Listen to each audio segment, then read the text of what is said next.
Este mundo, quantas histórias já se passaram, quantas guerras, reis, nações, impérios, homens de Deus, guerreiros e guerreiras de Deus, deixaram o seu marco neste mundo.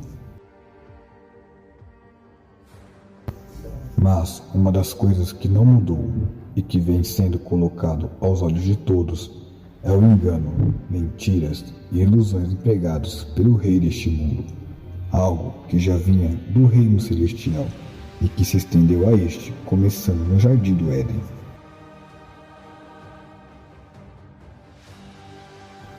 A descendência do mal no poder das grandes nações, se utilizando dos seus meios para propagar uma falsa ilusão de um mundo eterno e justo, fazendo uma grande lavagem cerebral. Eles, como controladores de marionetes, usando suas peças para propagar um falso amor, fazendo com que o povo engula suas mentiras sem que elas percebam. Dividindo opiniões, atingindo todo um meio de pensamento, fazendo com que o povo pense que estão lutando por um ideal, mas que na verdade estão seguindo para o caminho que a grande elite mundial quer. É a mesma coisa que uma moeda. Cara ou coroa, qual lado você escolhe? Bom, independentemente qual seja o lado, veja, pertence à mesma moeda.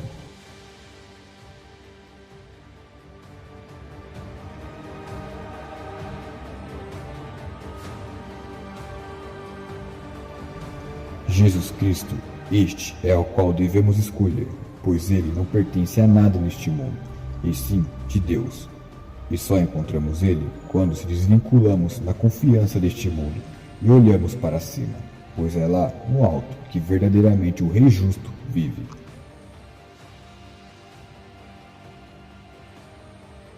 Tudo isso começou neste mundo há muito tempo atrás.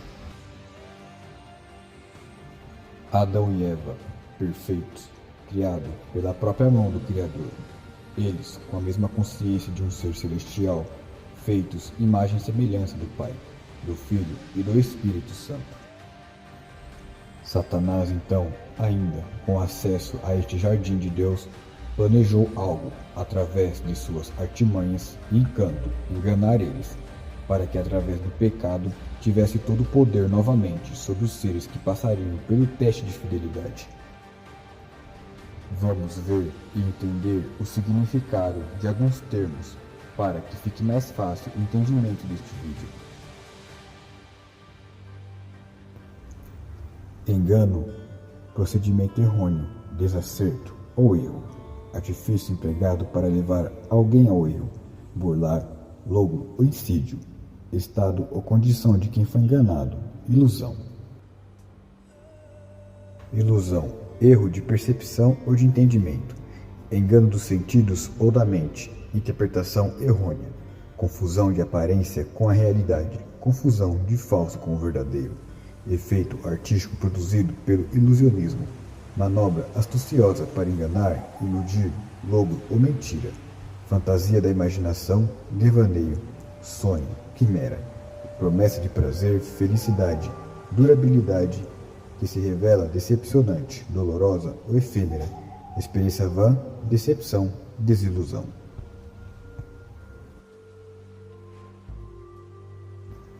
Serpente, um dos símbolos mais conhecidos neste mundo, venerado por diversas civilizações, desde o erro de Adão e Eva.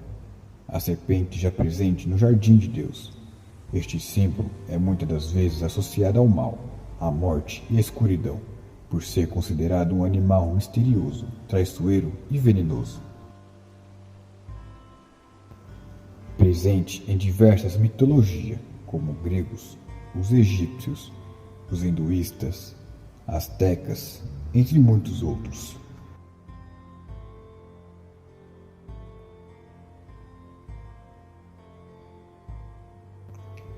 Na mitologia nórdica, por exemplo, ela é conhecida como Jormungand, ela que foi jogada por Odin, o deus supremo dos nórdicos, para a terra, e lá ela cresceu de tal tamanho que ela envolvia ao redor de toda a terra.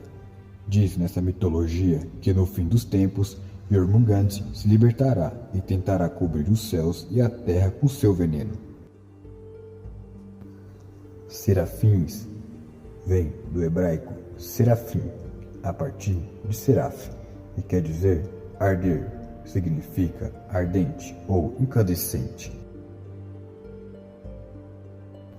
Serafim é uma das hierarquias celestial ao qual mais estão perto do Criador.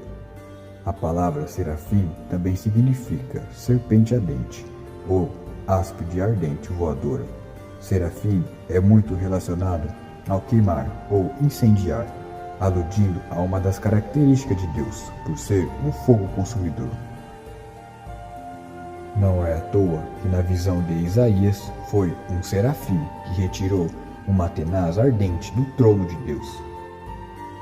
No ano em que morreu o rei Uzias, eu vi ao Senhor assentado sobre um alto e sublime trono, e o seu séquito enchia o templo. Os serafins estavam acima dele, cada um tinha 6 asas, com 2 cobriam os seus rostos, e com 2 cobriam seus pés, e com 2 voavam, e clamavam uns para os outros, dizendo: Santo, Santo, Santo é o Senhor dos exércitos, toda a terra está cheia da sua glória. E os umbrais das portas se moveram com a voz do que clamavam, e a casa se encheu de fumo. Então disse eu: Ai de mim, que vou perecendo, porque eu sou um homem de lábios impuros, e habito no meio de um povo impuros lábios. E os meus olhos viram o Rei, o Senhor dos Exércitos. Mas um dos serafins voou para mim, trazendo na sua mão uma brasa viva, que tirara do altar com uma tenaz, e com ela tocou a minha boca, e disse: Eis que isto tocou os teus lábios, e a tua iniquidade foi tirada, e purificado o teu pecado. Bom, e por que entramos nas explicações destes termos? O significado do engano, da ilusão, da serpente e do serafim? Para enxergarmos quem era realmente esta serpente no Éden. Muitos imaginam que era o animal e que Satanás entrou nela em espírito para falar na sua boca, mas, na verdade, esta serpente era o próprio Satanás em sua forma seráfica. Como percebemos no significado de serpente e na própria mitologia, vemos claramente que é uma grande sombra do acontecimento bíblico, onde eles só trocam os nomes. Quando se fala da serpente, não fala do animal, e sim do ser que carrega aquele símbolo, que é o próprio Satanás. Ele, quando ainda estava no reino do céu, era líder dos serafins, onde vimos que serafins também têm como característica as serpentes ardentes. E é por isso que sua imagem é muito comparada à serpente, pois desde o céu ele já tinha esta fama. A imagem da serpente só ficou manchada após o que ele fez no reino celestial e continua neste reino da terra. Da mesma forma que Cristo é o leão da tribo de Judá, Satanás era a serpente da tribo de Dan. Vale ressaltar que a tribo de Dan foi a tribo que desertou do Senhor, voltando-se totalmente à idolatria e adoração a outros deuses. As 12 tribos de Israel é uma sombra das tribos celestial, e hoje Cristo é rei e líder de todas elas. Ele é o verdadeiro líder dos serafins, as serpentes do bem do reino celestial. Não é à toa que a serpente de Moisés venceu a serpente dos magos, e a serpente de metal que Moisés fez curava todos aqueles que eram picados pelas serpentes venenosas apenas ao olhar para ela. Sou um hebreu, você sabe. E o Deus dos hebreus veio a mim. O quê? O Senhor ordena, deixa ir o meu povo. Ordena?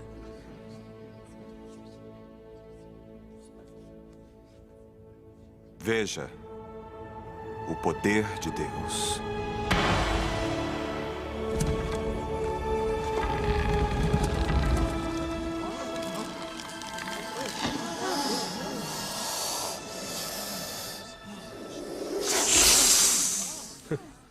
Ora, impressiona, mas... Está bem, Moisés. Vamos brincar. Hotep, Roy, respondam ao encantador de serpentes.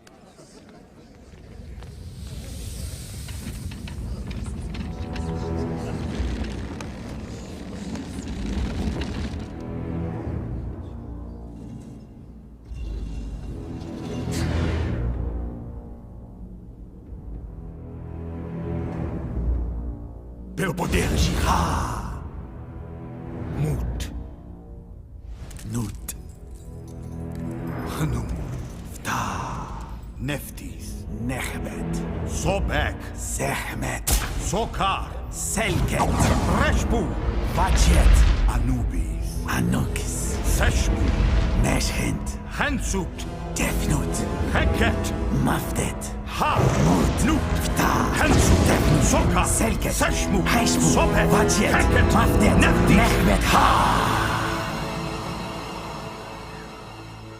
Pensa que tem deuses tão fortes, com o poder de nos pôr pra correr? Não repare este nosso sorriso. Nós vamos lhe mostrar o que é poder. Sim.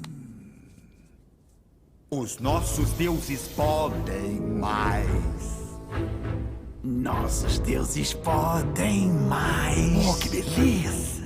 Vê-se em instantes que eles são brilhantes. Os nossos deuses podem mais. Os nossos deuses podem mais. Os nossos deuses podem mais. Pare com a brincadeira! É mágica de primeira! Nossa turma inteira faz! E suma como um raio, os nossos deuses podem mais!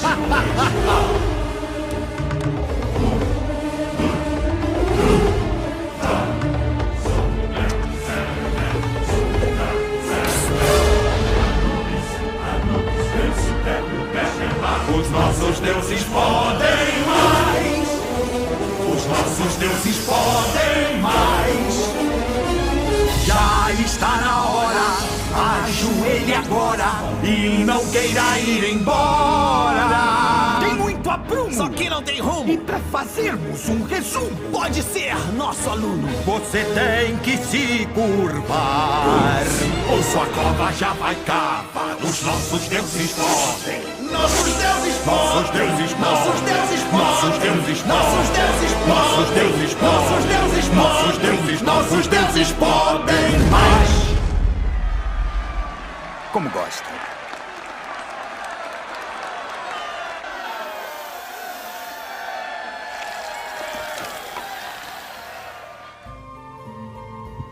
Muitos devem estar se perguntando: ora, mas Satanás não era um querubim? Sim, era. Da mesma forma em que o general de guerra, ele tem as condições de ser todas as hierarquias abaixo dele, assim foi com Satanás. Ele então, já conhecido como a serpente, foi até Eva, em sua forma seráfica, demonstrando sua beleza, seu encanto, as suas mentiras. Começou a entrar aos poucos na cabeça de Eva, trazendo ela questionamentos em seu coração, o qual a indagava questionar as ordens de Deus. Da mesma forma, o qual ele fez no reino celestial, ele começou com Eva.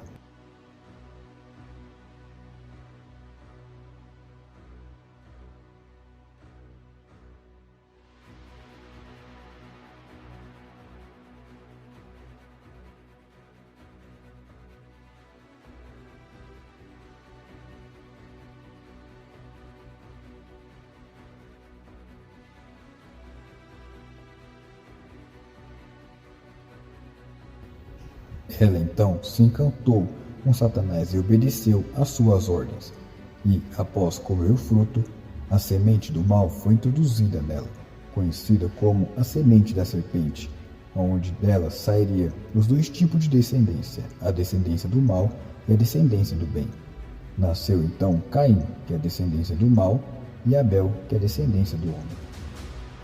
Não é à toa que Caim era um homem que não tinha um coração voltado para o bem, sempre com inveja do teu irmão, até chegar a um ponto de assassiná-lo.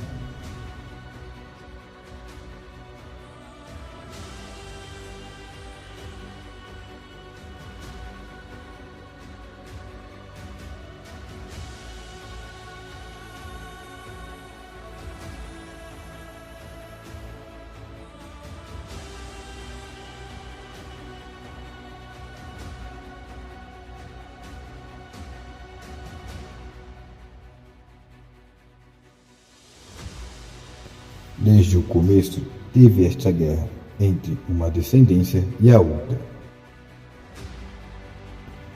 E porém inimizade entre ti e a mulher, e entre a tua semente e a sua semente. Esta te ferirá a cabeça, e tu lhe ferirás o calcanhar.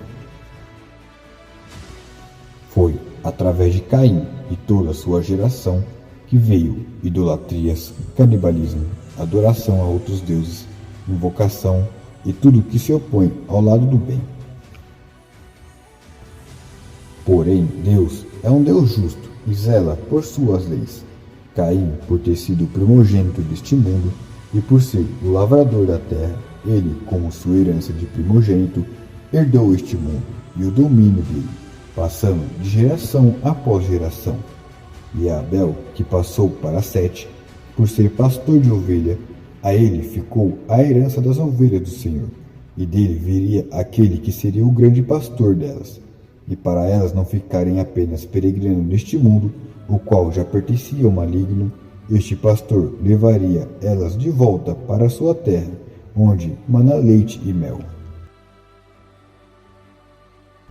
Quando um homem tiver duas mulheres, uma a quem a ama e a outra a quem aborrece, e a amada e a aborrecida lhe derem filhos, e o filho primogênito for da aborrecida, será que, no dia em que fizer herdar a seus filhos o que tiver, não poderá dar primogenitura ao filho da amada, adiante do filho da aborrecida, que é o primogênito?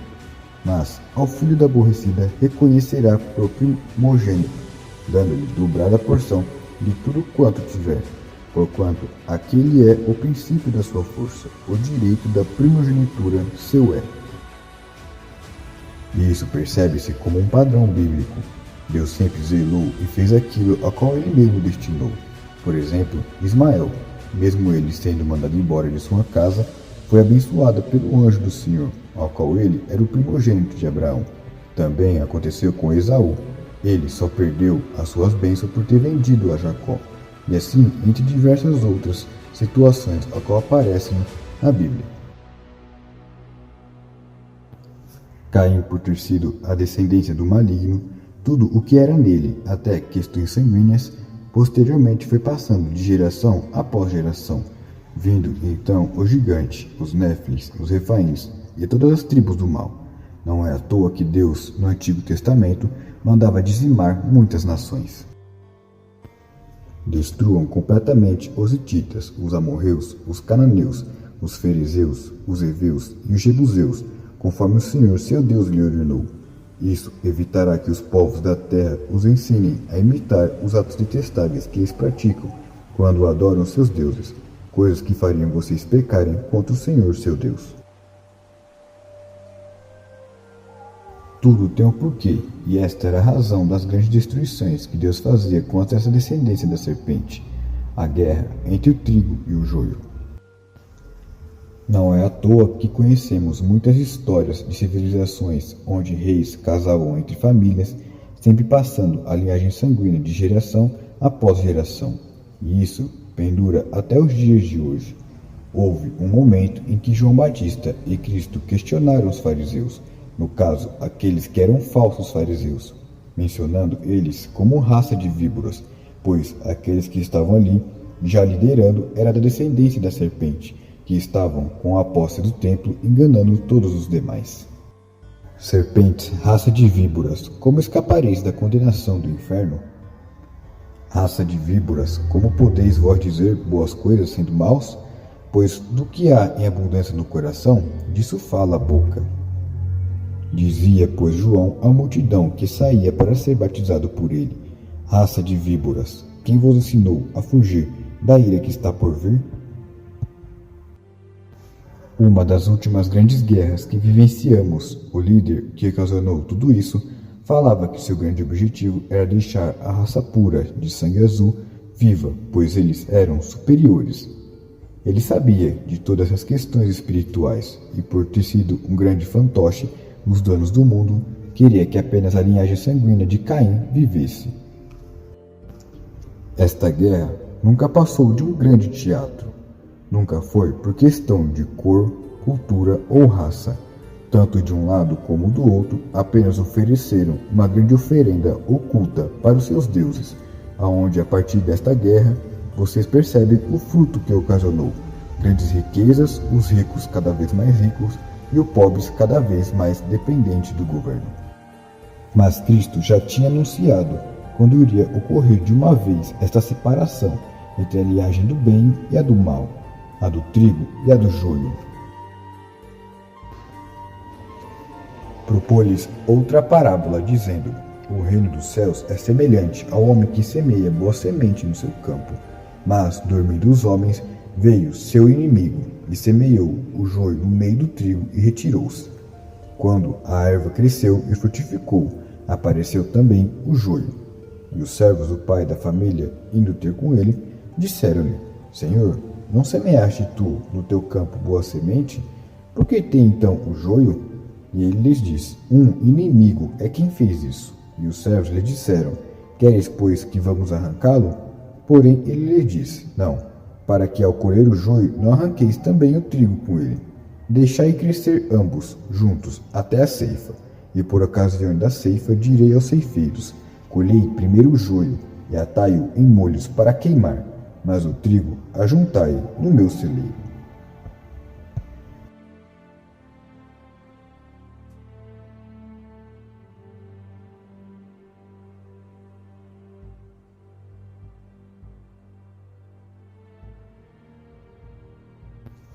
A assinatura de Deus. Quando paramos para olhar em nossa volta, reparamos que a criação, ela não falha em nada. A beleza extrema dessa natureza apenas reflete a beleza de quem a criou. Os padrões, as formas, as cores mostram como aquele que rege todas as coisas tem o cuidado e a perfeição em criar algo. É como um grande pintor. Quando está fazendo sua arte, ele sempre tem suas características, que quem vê a obra finalizada depois sabe quem fez, pelos padrões das linhas e a forma como aquela arte foi criada.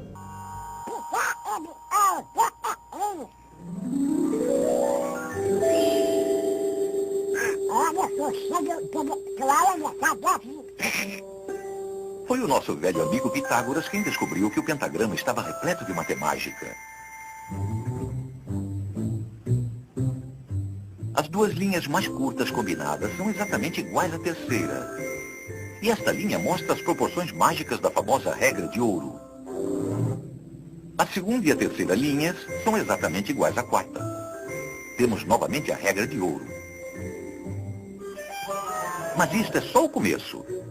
Escondido dentro do pentagrama está o segredo da criação do retângulo de ouro, que os gregos admiram por suas proporções belas e por suas qualidades mágicas. A estrela contém o retângulo de ouro muitas vezes.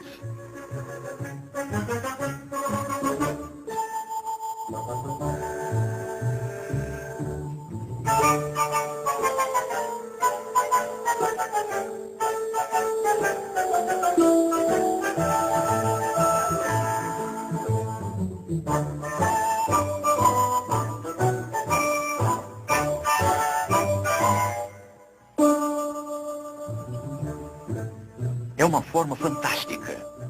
Ela pode se reproduzir matematicamente infinitas vezes.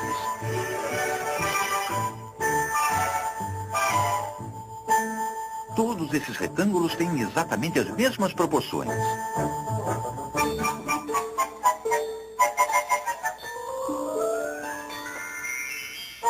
Esta figura também contém uma espiral mágica que repete as proporções da regra de ouro ao infinito. Para os gregos, o retângulo de ouro representava a lei da beleza matemática. Ele está em sua arquitetura clássica. O Partenon, talvez um dos prédios mais famosos da Grécia Antiga, contém vários retângulos de ouro.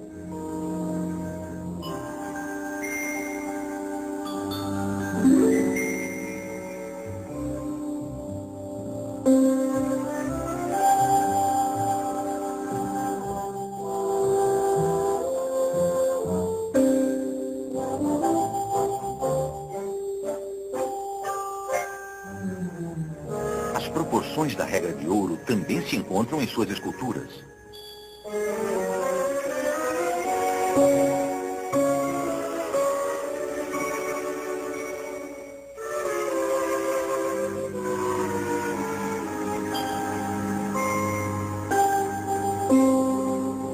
Nos séculos seguintes, o retângulo de ouro dominou o conceito de beleza na arquitetura em todo o mundo ocidental.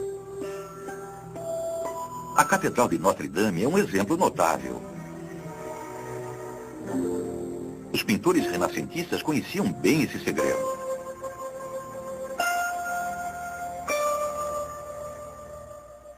Hoje em dia, o retângulo de ouro faz parte do nosso mundo moderno.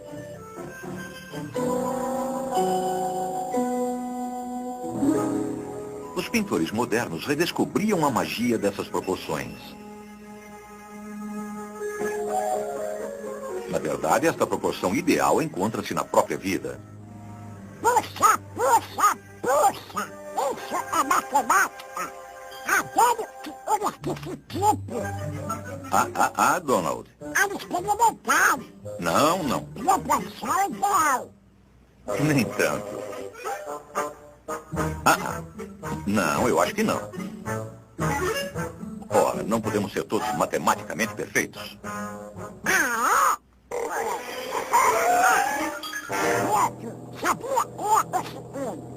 Agora que você está embutido num pentágono, vamos ver como a natureza usa esta mesma forma matemática.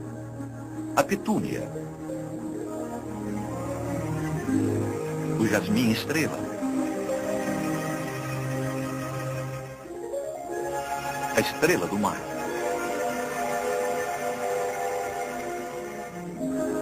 A flor de cera.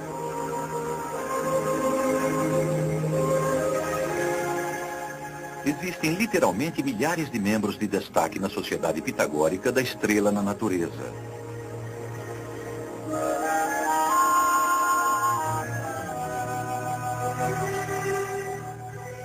Todas as obras da natureza têm lógica matemática e seus padrões são ilimitados.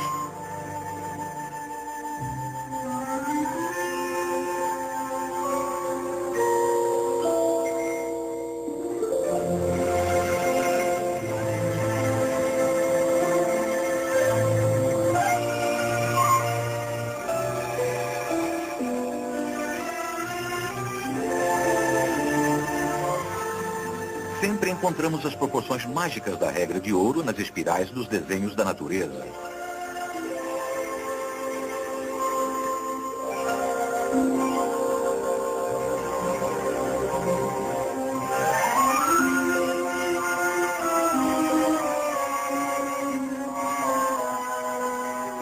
A profusão de formas matemáticas nos faz recordar as palavras de Pitágoras. Tudo está organizado segundo os números e as formas matemáticas.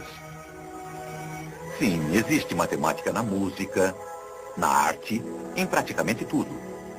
E como os gregos descobriram, as regras são sempre as mesmas.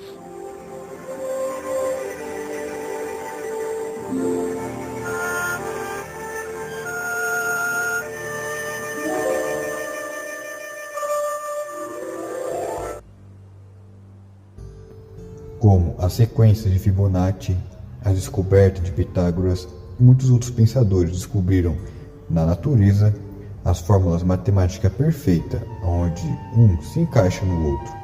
Essas descobertas apenas por estes homens foi apenas um padrão do grande matemático da vida, que em suas artes na criação da natureza deixou à mostra um dos seus padrões de arte. Mas, como todo pintor, quando ele finaliza seu quadro, ele deixa sua assinatura. E a assinatura de Deus em sua criação desta terra foi no homem, no Adão e Eva.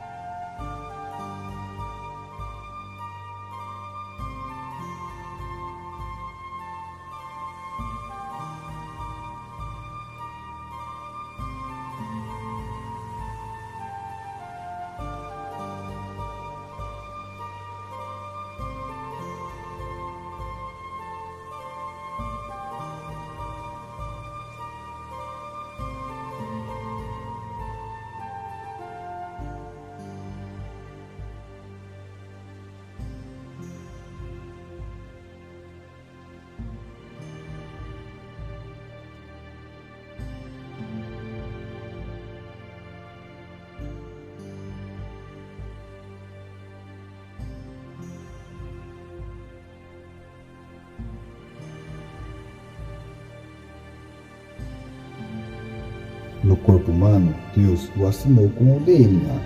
Bom, primeiro vamos entender o que é este DNA. O DNA é uma molécula presente no núcleo das células dos seres vivos, que carrega toda a informação genética de um organismo. Nesse sentido, é constituído por uma fita dupla em forma de espiral, que estão relacionadas diretamente com as características físicas e fisiológicas do nosso corpo. Por esta razão, o DNA tem papel fundamental na hereditariedade, sendo considerado o portador da mensagem genética. No DNA estão codificadas todas as características de um ser vivo, e são únicas em cada indivíduo. Desta forma, através destes ácidos nucleídos, é possível realizar testes que indicam a paternidade, detectar doenças antes mesmo de se manifestarem, descobrir a identidade de uma pessoa e até mesmo contribuir para solucionar alguns crimes. Resumindo, o nosso DNA é um grande livro dentro de nós, onde fica armazenado cada informação, onde é por ele que as mensagens são transmitidas dentro de nós. E Deus, com toda a sua perfeição, deixou marcado o teu nome no nosso DNA. Pesquisadores teriam identificado o seguinte padrão numérico: 10, 5, 6 e 5. No intuito de identificar este código, tiveram a ideia de substituir os números por letras hebraicas. A sequência numérica 10, 5, 6 e 5 foi transcrita para respectivas letras em hebraico. O 10 significa Yod, 5 Re, 6 Vav e 5 Re. Veja o resultado. A sequência Re, Vav, Re e Yod corresponde à palavra Javé, ou Deus em hebraico. Adão, quando foi criado, Deus o fez do pó do Éden. Mas, já se perguntaram, qual pó foi este? Bom, primeiro temos que compreender que no âmbito celestial, e tanto no próprio Deus, seus corpos não são feitos da mesma matéria que a nossa. Seus corpos são feitos de matérias-primas e puras, principalmente ligado ao ouro, aonde o ouro sempre foi relacionado à pureza, e algo que remete a um esplendor. Não é à toa que em Apocalipse, a visão da Nova Jerusalém, as ruas eram de ouro. Não que tudo esteja em formato do ouro, e sim que utiliza o ouro em sua composição. E assim é no Jardim do Éden. Deus pegou da terra do Éden, onde compõe muito minério de ouro, e fez Adão deste barro. O corpo então de Adão é semelhante a um corpo de um anjo, no reino celestial, onde ele reluzia uma luz de si mesmo, tanto Adão como Eva. Mas uma parte para compreendermos quando Deus falou: façamos o homem à nossa imagem e semelhança. Mas em que momento deixaram de ter este brilho? A partir do momento em que comeram da árvore do fruto do bem e do mal, e pecaram. O teu brilho diminuiu, e ambos viram que estavam nus. Já não tinham mais aquele esplendor celestial. E Deus, para não deixar eles com aqueles corpos imortais, vestiram eles de pele de animal, que é esta pele nossa que temos hoje, onde escondeu aquele brilho celestial, e junto com ela veio aquilo que limitaria a vida, que é o carbono em sua composição. Acontece que o pecado entrou na humanidade, cortou este elo, e passamos então a ter o carbono em nossa composição. Adão e Eva foram feitos em outros tipos de corpos, não eram jamais este como o nosso. Os corpos deles não foram feitos para adoecer, apodrecer ou feder, mas eram de extrema luz. O carbono também, representado em sua composição química, consiste com 6 prótons, 6 elétrons, com massa atômica de 6, formando assim o número 666. Aqui há sabedoria. Aquele que tem entendimento, calcule o número da besta, porque é o número de um homem, e o seu número é 666. Por isso que os pecados é muito destinado à carne, aos prazeres da carne, a qual Cristo ele veio nos limpar o nosso espírito e o nosso coração, a qual batalhamos todos os dias em uma guerra constante entre a carne e o espírito. Que Cristo também passou pelo grande teste, ao qual foi passar pela morte na cruz, a qual toda a sua carne foi chicoteada e machucada.